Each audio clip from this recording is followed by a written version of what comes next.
as Christian, of course, our enemy is not physical, for we wrestle not against flesh and blood. But many a times, we need to learn strategy. We need to be silent when we plan on how to defeat the enemy. Our weapon of our warfare are not carnal, but they are mighty to God, to pulling down strongholds. But if we just learn how to be strategic in our fight, that means there is no battle we cannot win. But many of us is that we reveal our plans so quick and we show fear to every little thing. You are afraid. You have to realize the enemy, Satan, is not bigger than you if you have Jesus Christ on the inside of you. You have to realize Satan is also scared of you. He's scared when you begin to know who you are. The day that you discover who you are, the devil will be scared of you.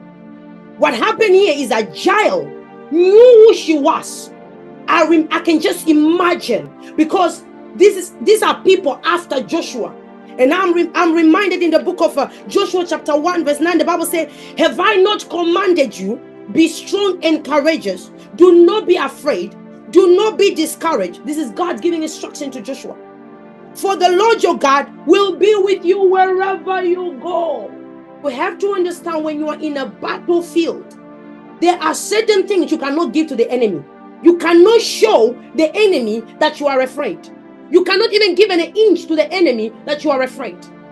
It is high time that you rise and be strong. It's high time that you be strong and courageous and not be discouraged so easily. Every little thing you speak and you show fear.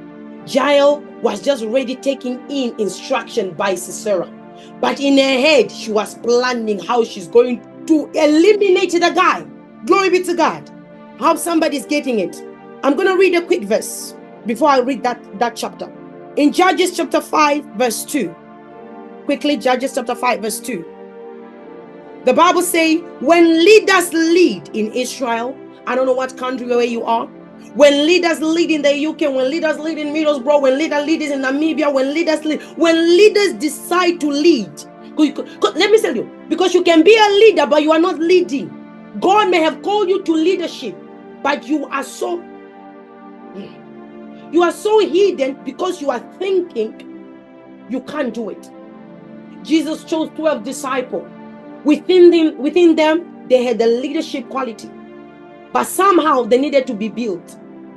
But as long as you don't rise up to that call, the Lord cannot build you. But the moment you take a first step, the Lord will then build you and give you all the necessary resources that you will need to enter the battlefield.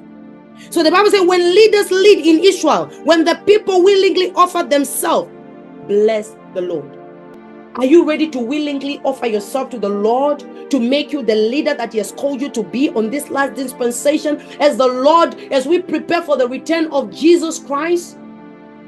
Are you ready to rise up as a Deborah, as a Jael, who is confident? The Bible says that the righteous are bold as lions. And when I'm looking at Jael and Deborah, I'm looking at women who are bold to be in a generation, who are not waiting for other people to do something for them, but they are ready to do something. My men of God always say that a spiritual man is not a person who's waiting for things to happen to him, but he makes things happen. Now I'm here to tell you, a spiritual woman is not a woman who's waiting for things to happen to her, but she's the one who's ready to make things happen. That is a spiritual woman. That is a woman, the Deborahs of today. They are ready to make things happen. When no one is ready to rise, you rise. When women rise, mothers rise. That is Deborah. She rose. That means a mother to Israel arose. Maybe if you rise, a mother in your family arose. Maybe if you rise, a mother in your community has arose. Because now when you begin to rise, God will begin to give you assignment to pray for the people around you.